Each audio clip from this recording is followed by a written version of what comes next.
다들 아시겠지만 하나님의 백성들에게 있어서 하나님은 절대적인 분입니다. 우리 인생에 있어서 하나님은 가장 중요한 분이십니다.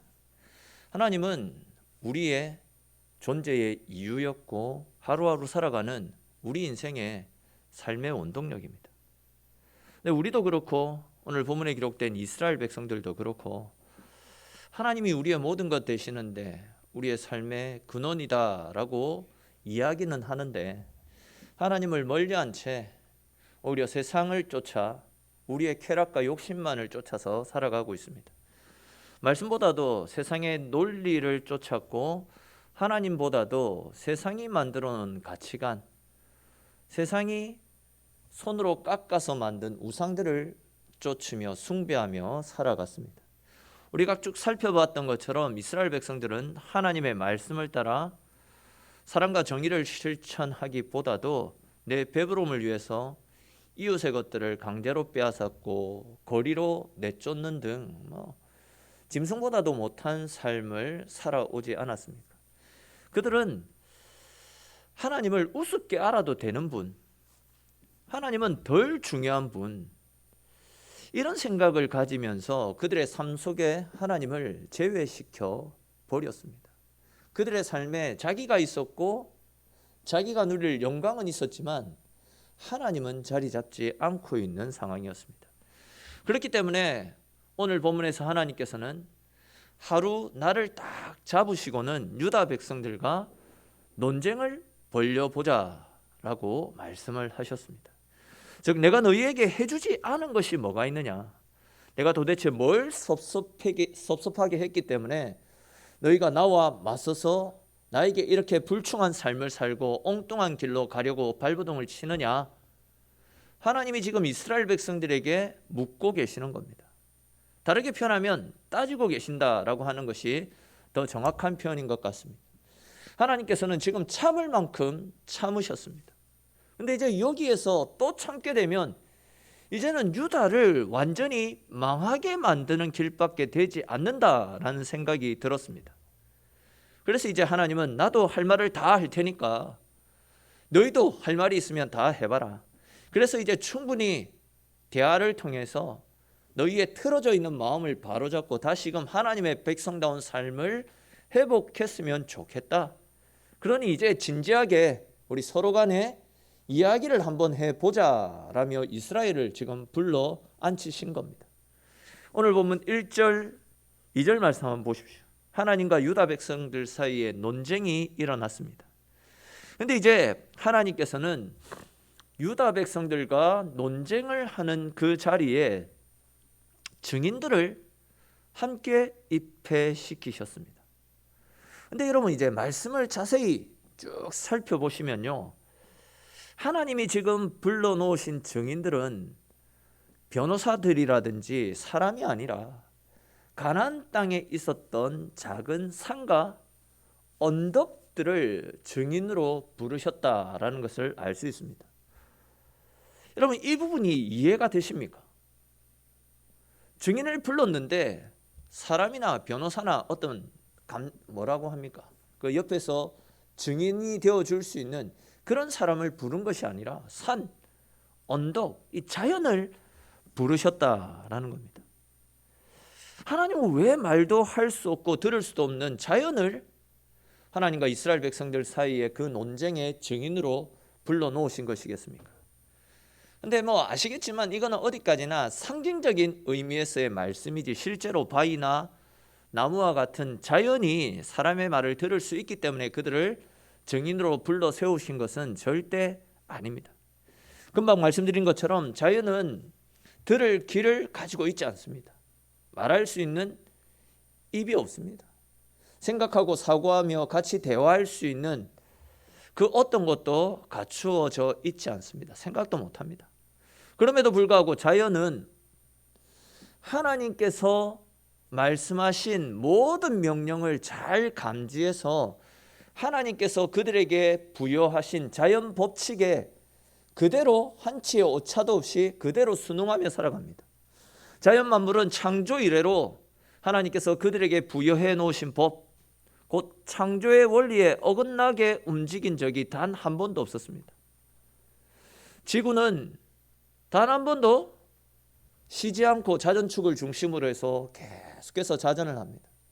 태양을 중심으로 해서 쉬지 않고 일정한 규칙을 따라 움직이고요. 또한 아침이 오면 낮이 오고, 낮이 오면 저녁이 오고, 저녁이 오면 밤이 오고, 또 밤이 오면 새벽이 오고, 새벽이 오면 또 아침이 오고, 봄이 오면 여름이 오고, 여름이 오면 또 가을이 오고, 가을이 오면 겨울이 오고, 겨울이 오면 또 봄이 오고, 이런 규칙들이 계속해서 하나님께서 만들어 놓으신 일정한 규칙을 따라 움직입니다.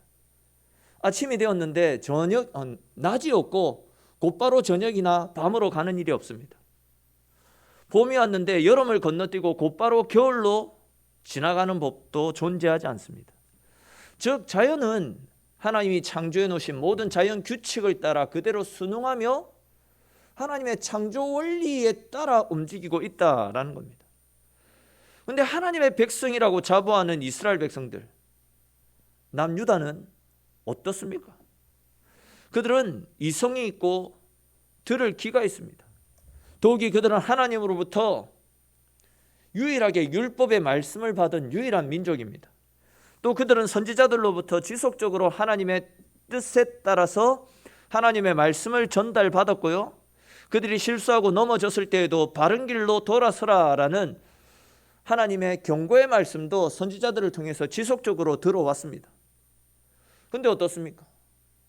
그들은 가장 뛰어난 지성인이라고 말하면서도 하나님의 복을 받은 가장 복받은 민족이라고 이야기하면서도 그들은 자연보다도 못하고 있습니다. 하나님의 말씀에 순종하지 않습니다. 그러니까 이제 오늘 본문에서 나타나고 있는 것처럼 하나님께서 유다 백성들과의 변론의 자리에 산과 바다, 언덕과 같은 자연을 증인으로 부르신 것은 자연보다도 못한 이스라엘의 못난 실정을, 우리의 죄악된 모습을 바라보게 하시려고, 우리의 자아를 깨닫게 하시려고 자연을 증인으로 불러 세우셨다라는 겁니다. 즉 하나님께서 유다 백성들을 향해서 너희는 이 자연보다도 못한 존재다라고 그들의 실상을 깨닫게 하셨다는 거죠. 그러니까 이스라엘은 자연보다 못한 존재입니다. 그리고 이어지는 3절도 보십시오. 하나님께서 이 이스라엘에게 나는 단 한 번도 너희와의 언약을 배신한 적이 없다. 너희에게 해를 끼친 적이 없다. 그런데 너희는 도대체 무엇이 불만이기에 나와의 언약에서 떠나서 너희들 마음대로 행하며 살아가고 있는지 한번 말해봐라. 또 내가 너희에게 해주지 않은 것이 뭐가 있기에 이렇게 불만을 품고 탈선을 행하며 너희 멋대로 살아가고 있느냐. 그 이유를 한번 이야기해봐라. 내가 다 들어볼게. 이렇게 말씀을 하고 계십니다. 근데 이제 하나님의 이러한 질문에 이스라엘의 그 어떤 대답도 들려지지 않고 있습니다. 그러나 우리 입장에서는 당시 이 이스라엘이 남유다 백성들이 왜 이런 불만을 가지고 말씀 앞에 순종하지 않고 살아가고 있었는지 그 이유에 대해서 생각해 볼 필요가 있습니다. 다양한 이유가 있겠지만 크게 두 가지 정도로 생각을 해볼 수 있을 것 같은데, 먼저는 그들의 미래를 예측할 수 없기 때문입니다. 사실 하나님은 자신의 계획을 미리 알려주시지 않습니다. 행선지도 알려주시지 않고요, 일정도 알려주시지 않은 채 그냥 하나님을 믿는 믿음으로 살아가라. 광야와 같은 세상 가운데서도 너희에게 들려주시는 말씀의 귀를 기울이고 말씀의 인도를 따라 하나님을 의지하는 믿음으로 하나님께 너희의 인생을 맡기며 살아가봐라. 그러면 하나님께서 너희의 인생길을 생명으로 이끌어 가시겠다. 너희의 삶을 책임져 주시겠다. 하나님은 그렇게만 어찌 보면 뭔가 좀 불투명하고 추상적인 말씀을 많이 하셨더랬습니다. 그러면 우리가 한번 솔직히 한번 생각해 보십시다. 우리는 급변하는 세상 가운데서 진짜 오직 하나님의 말씀만을 의지하면서 살아가기에는 솔직히 불안한 것이 너무 많이 있지 않습니까? 말씀에 우리의 인생을 맡기기에는 염려가 되고 걱정이 되는 부분들이 솔직히 너무 많이 있는 것이 현실입니다. 이와 관련해서 우리 지난 시간에 살펴보았던 내용을 다시 한번 생각해 보면 좋겠다 싶은데, 사실 이제 유다 입장에서는 아수르라고 하는 강대국에 의해서 형제 나라였던 북이스라엘이 멸망해 버리지 않았습니까? 북이스라엘이 그렇게 맥없이 무너져 버리는 것을 보고는 우리도 유사시에 대비해서 많은 말을 사들이자, 병거도 많이 준비하고 성벽도 높이 쌓아서 아수르를 비롯한 이방인들이 쳐들어오더라도 우리의 힘으로 나라를 한번 지켜보자, 이런 생각들을 가지고 불안한 미래를 그들의 힘으로 준비해 보려고 몸부림을 쳤더랬습니다. 어찌 보면 이것은 당연한 일입니다. 그런데 그런 이스라엘을, 그런 남유다를 보고 하나님이 하셨던 말씀이 무엇입니까? 너희들이 나를 전적으로 믿지 않고 세상의 힘을 통해서 살아가려고 했기 때문에 내가 너희들이 의지하며 살아가는 이 모든 것들을 전부 너희에게서 빼앗아가 버릴 것이다. 너희들이 준비한 모든 것들이 너희들을 지키지 못할 것이다 라는 경고의 말씀을 하시지 않았습니까? 이것은 유다 백성들을 향한 말씀만은 분명히 아닐 것입니다. 오늘을 살아가는 우리에게도 동일하게 이 문제는 찾아오고 있습니다. 코로나의 장기화 사태로, 또한 러시아의 우크라이나 침공 사태로 국제 정세가 여기저기서 불안한 소식들이 너무 많이 들려옵니다. 장기적인 경기 침체로 인해서 계속해서 경기 지수는 바닥을 찍고 있고, 실업자 수는 갈수록 최고치를 경신하고 있습니다. 언제 직장에서 잘릴지 모르는 진짜 살얼음판과도 같은 참으로 힘든 시기를 살아가고 있습니다. 그러다 보니까 주일에 나가서 일을 하는 것은 어찌 보면 당연한 일처럼 여겨집니다. 주일이라서 나는 일 못하겠습니다. 솔직히 이렇게 말하면요, 직장에서 그래, 네 필요 없다, 나가라, 네 말고도 일할 사람 천지다, 그런 말이 돌아오는 것이 오늘날의 현실이라고 할 수 있습니다. 그렇게 해서 잘리면, 그렇게 믿음을 지키다가 잘리면 솔직히 누가 우리를 먹여 살리겠습니까? 또한 청년 실업이 사상 최고치에 다다르고 있지 않습니까? 이런 상황에 맞물려 가지고 기업에서는 고용 인구는 줄이는 반면에 구직자 수는 갈수록 늘어나고 있는 실정 아닙니까? 그러다 보니까 이제 기업에서는 좀 더 좋은 인재를 뽑겠다라는 그런 미명하에 다양한 스펙을 요구합니다. 그런데 그런 스펙을 쌓기 위해서는 어떻게 준비해야 됩니까? 그냥 우리가 믿음 지키고 주일 때 예배당 나와가 예배 드리고 하면 스펙이 착착착착 쌓입니까? 아니지 않습니까?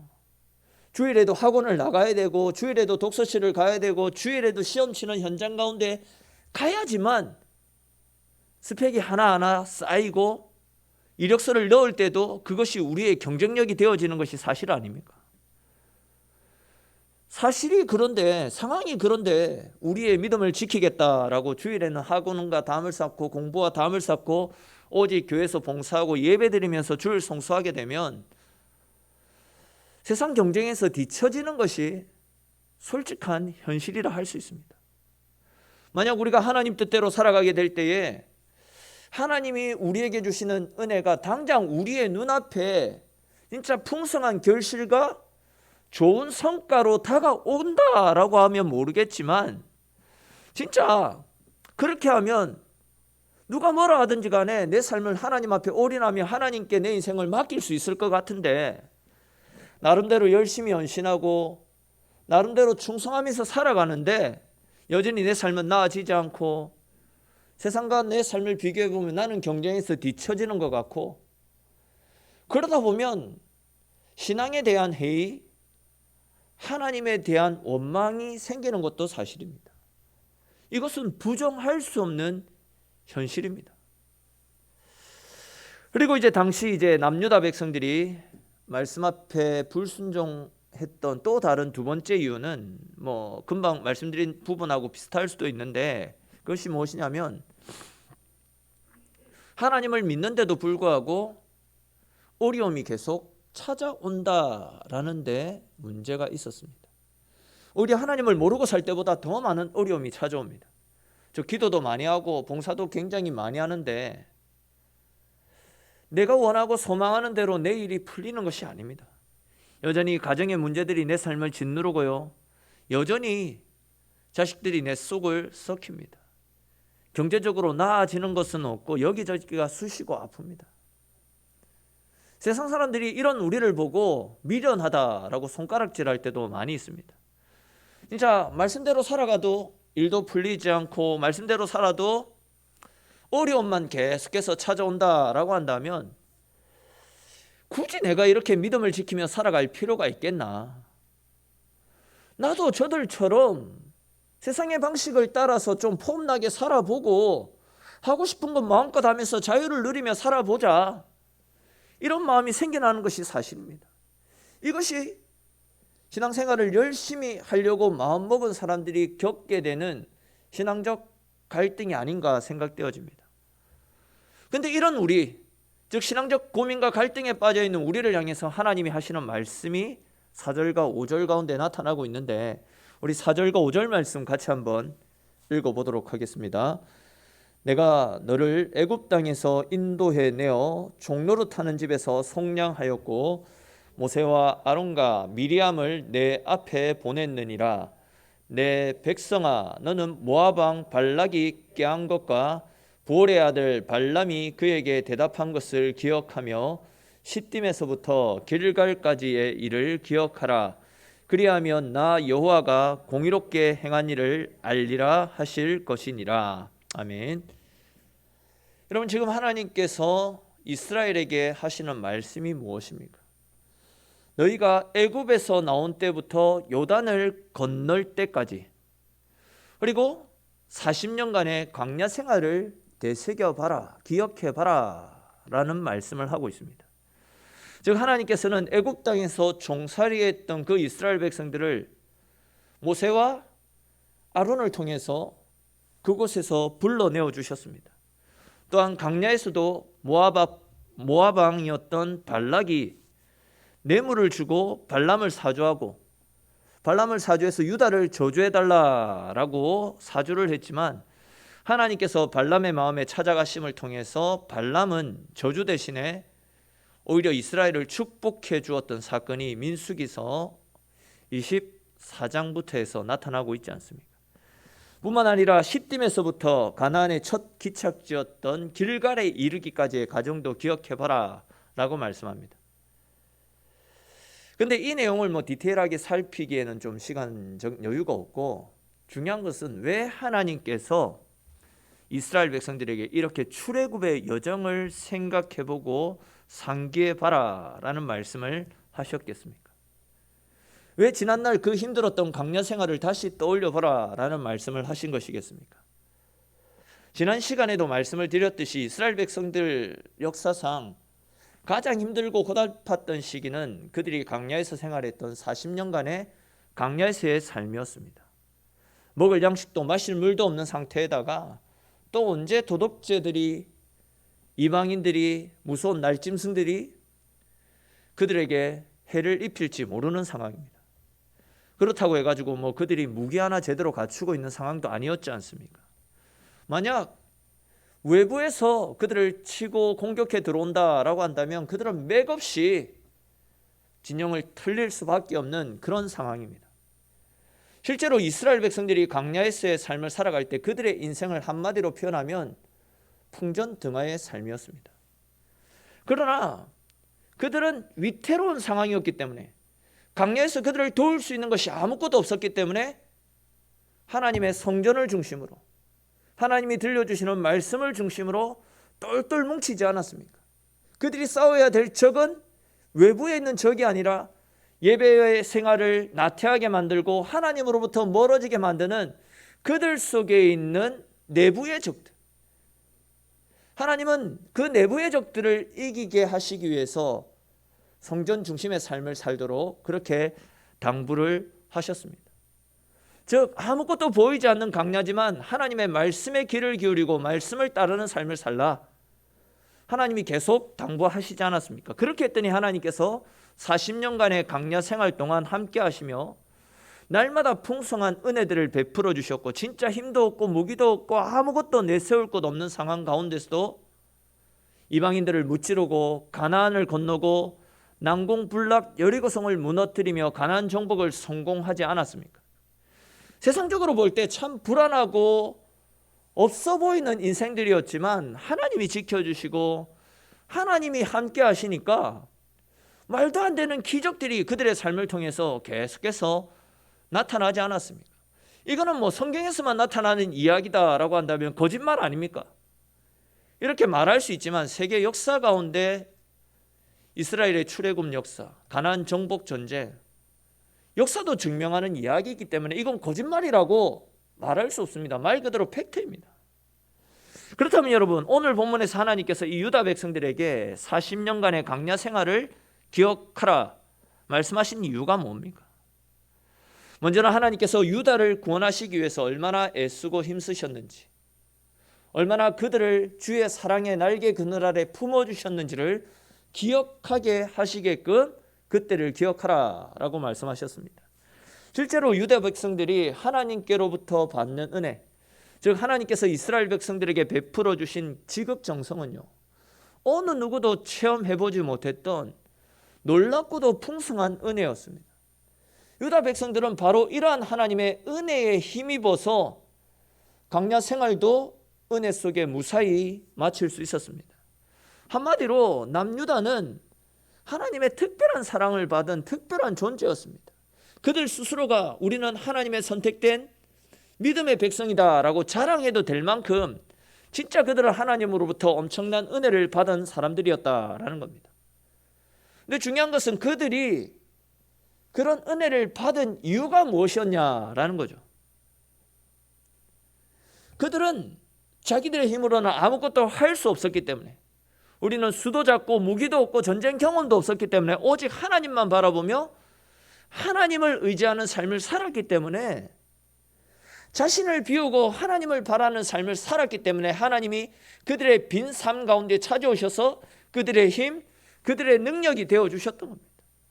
그들이 없었기 때문에 하나님이 그들 가운데 찾아가셔서 그들의 주인이 되셨고 그들의 삶을 주의 은혜 가운데 능력으로 채워주셨다라는 겁니다. 다시 말해서 하나님을 바라보았던 믿음이 그들 주변을 둘러싸고 있던 모든 어려움과 불확실한 상황을 뚫고 승리할 수 있었던 방법이었다라는 거죠. 그런데 지금 그들은 어떻습니까? 하나님께서 그들에게 베풀어 주셨던 크신 은혜와 구원의 놀라운 기적들을 전부 다 잊어버렸습니다. 가나안 사람들과 자기들의 삶을 비교해 보면서 원망과 불평을 쏟아내었더랬습니다. 우리 찬양을 통해서도 고백했듯이 모든 것들이 하나님께서 그들에게 베풀어 주신 은혜였고 하나님의 자비였고 사랑이었지 않습니까? 하나님이 지키시지 않고 그들을 불러내시지 않았으면 그들은 광야에서 종살이하면서 매질당하고 노역장에 끌려가가지고 맨날 수고로운 삶을 살아야 되는데, 그런 그들을 하나님이 불러내셔서 가나안 땅을 선물로 주셨습니다. 종이었던 그들에게 자유가 주어졌고 이제는 종을 부릴 수 있는 위치까지 왔으면 모든 것이 감사하고 모든 것이 은혜고 모든 것이 주의 사랑으로 말미암은 것인데, 자기들이 받은 사랑은 기억하지 못하고 가나안 사람들, 이방 사람들과 자기들의 삶을 비교하며 원망과 불평만 쏟아내고 있었다라는 거죠. 이에 하나님께서는 이스라엘 백성들에게 과거 40년간의 광야 생활을 떠올리면서 너희가 가장 나를 믿고 신뢰하며 따랐던 그 시절처럼 제발 세상 바라보지 말고 세상과 너희를 비교하지 말고 세상의 환경 때문에 기죽지 말고 그때처럼 믿음으로 행진해 봐라. 아무것도 없는 너희를 애굽에서 불러내어서 가나안으로 이끌지 않았느냐? 난공불락 여리고도 정복할 수 있도록 내가 너희에게 길을 열어주지 않았느냐? 내가 너희보다 한 발 앞서서 너희들의 갈 길을 이끌어주니까 너희들이 승승장구하며 백전백승하지 않았느냐? 그런데 지금은 너희들에게 남는 것이 무엇이냐? 원망과 불평, 주님 지켜주시는 은혜는 다 잊은 채 항상 환경에 주저앉아 버리고 세상과 비교하면서 낙심하고 좌절하고 실망하는 것, 그렇게 했어야 되겠냐? 다시금 광야에서의 삶을 회복해라. 광야에서 가졌던 그때 그 믿음을 회복하게 될 때에 하나님의 은혜가 다시금 너희에게 강력하게 임할 것임을, 그러한 사실을 가르쳐 주시기 위해서 광야에서의 삶을 떠올려 보라라는 말씀을 하셨다라는 거죠.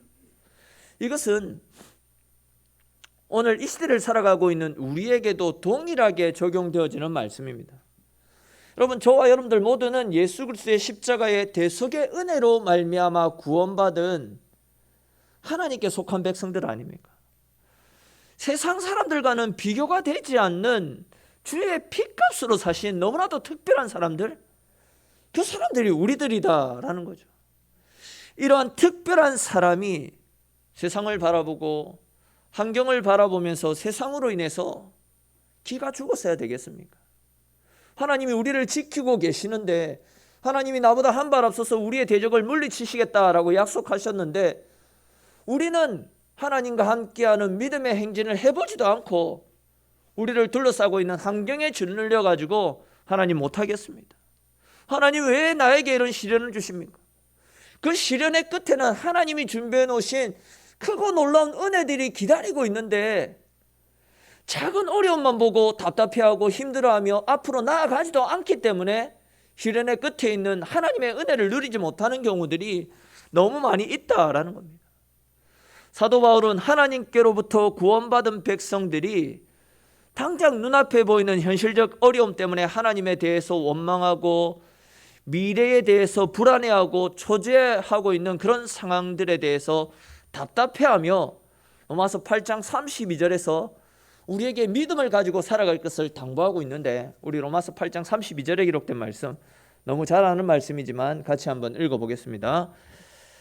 자기 아들을 아끼지 아니하시고 우리 모든 사람을 위하여 내주시니가 어찌 그 아들과 함께 모든 것을 우리에게 주시지 아니하겠느냐. 아멘. 바울은요, 하나님께서 우리를 위해서 하나밖에 없는 독생자까지도 아낌없이 내어주셨다라고 말씀하고 있습니다. 여러분, 독생자를 내어주셨다라는 말씀은 다르게 표현하면 하나님께서 가장 귀하게 여기시고 가장 소중하게 생각하시는 것을 우리를 위해서 기꺼이 내어주셨다라는 겁니다. 하나님 입장에서 가장 가치 있는 것을 나를 위해서 포기해 주셨다라는 거죠.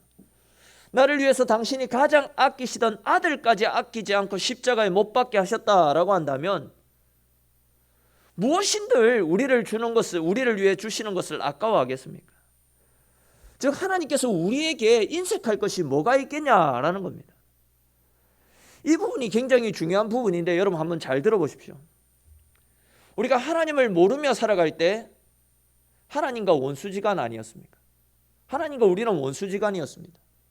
그런데 하나님이 우리를 위해서 아들을 주신 때가 언제였냐면 하나님과 원수 관계에 있을 때, 즉 원수인 나를 위해서 당신의 독생자를 아낌없이 내어주셨다라는 거죠. 여러분, 원수인 나를 위해서도 당신이 가장 아끼시는 아들을 내어주신 분이 하나님이신데, 이제 우리는 원수가 아니라 하나님의 자녀 아닙니까? 원수에게도 그 귀한 것들을 내어주셨는데 아들인 우리에게는 얼마나 더 좋은 것들로, 얼마나 귀한 것들로 갚아주시겠냐라는 겁니다. 사랑하는 성도 여러분, 우리가 사는 인생은 진짜 말 그대로 한 치 앞도 내다볼 수 없는 불확실한 사회가 우리가 살고 있는 이 시대입니다. 뿐만 아니라 예수를 믿고 있는데도 불구하고 내 삶의 문제가 해결되어지기는커녕 여전히 삶의 질고와 아픔, 시련들이 우리 인생을 짓누르고 있습니다. 또한 내 마음을 상하게 하고 아프게 하는 일들이 너무나도 많이 일어나고 있습니다. 그러나 원수관계였던 나를 위해서 아낌없이 아들 내어주신 분이 하나님이신데, 이제는 하나님의 아들 된 우리를 위해서 얼마나 많은 은혜와 복을 준비해 놓고 계시겠습니까? 설마 나를 환경에 짓눌려서 죽이시겠습니까? 설마 내 인생을 이런저런 삶의 질고 가운데 허덕이게 하다가 그냥 죽음으로 내몰아 버리시겠습니까? 아니다라는 거죠. 아들을 아낌없이 주신 하나님은 우리를 위해서 아무것도 아까우지 않으시고 우리를 위해서 항상 최고의 것들로 예배해놓고 준비하고 계신다라는 겁니다.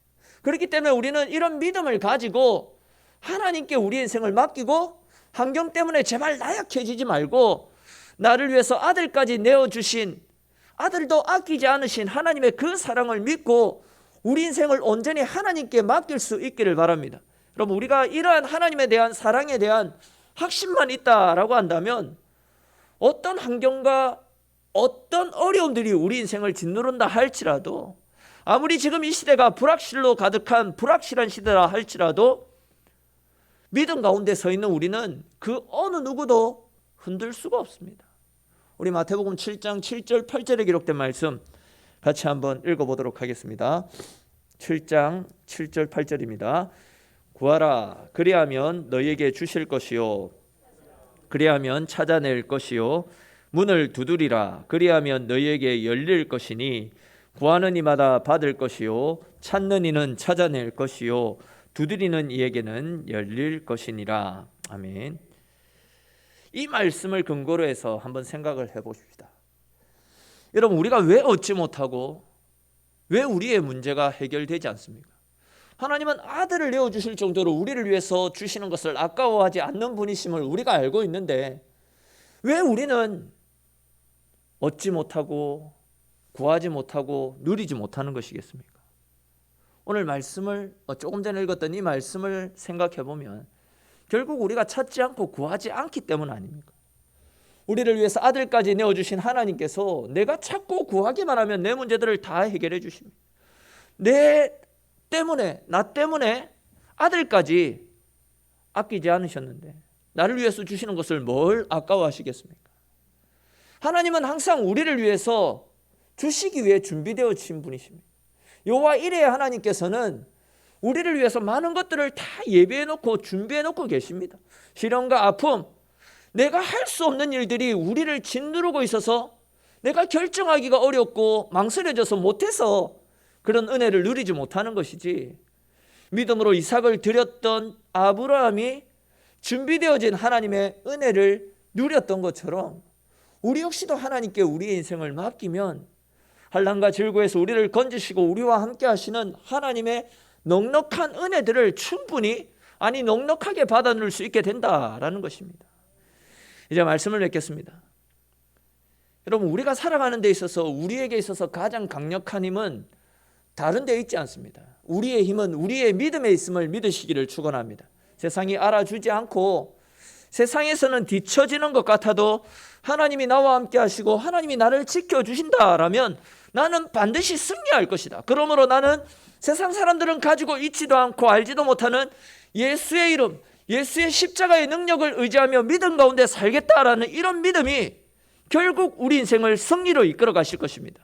최근에 계속 말씀드리는 것이지만 미드바르, 지금 우리가 살아가는 세상은 강야도 같은 세상입니다.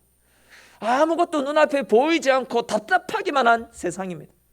그러나 이런 미드바르의 상황 가운데서 다바르, 우리에게 들려주시는 하나님의 말씀에 귀를 기울이고 말씀에 우리의 인생을 맡기고 말씀 따라 살아가게 될 때에 강야에서도 꽃이 피고 메마른 곳에서도 생명이 솟아나는 하나님의 은혜를 경험하게 될 것입니다. 사랑하는 성도 여러분, 세상에서 고난받는 것 때문에 염려하지 마십시오. 세상 사람들에 비해서 조금 못 살고 조금 못 먹고 뒤처지는 것, 그런 것도 전혀 위축할 필요가 없습니다. 우리의 미래는 철저하게 하나님을 의지하는 우리의 믿음에 달려 있습니다. 하나님의 손에 우리의 미래가 결정되어집니다. 그러므로 염려하고 걱정하지 마시고 우리에게 주신 능력의 이름인 예수 그리스도를 더욱더 굳게 붙잡고 우리의 인생을 예수 그리스도 그 이름 앞에 온전히 한번 내어 맡겨 보십시오.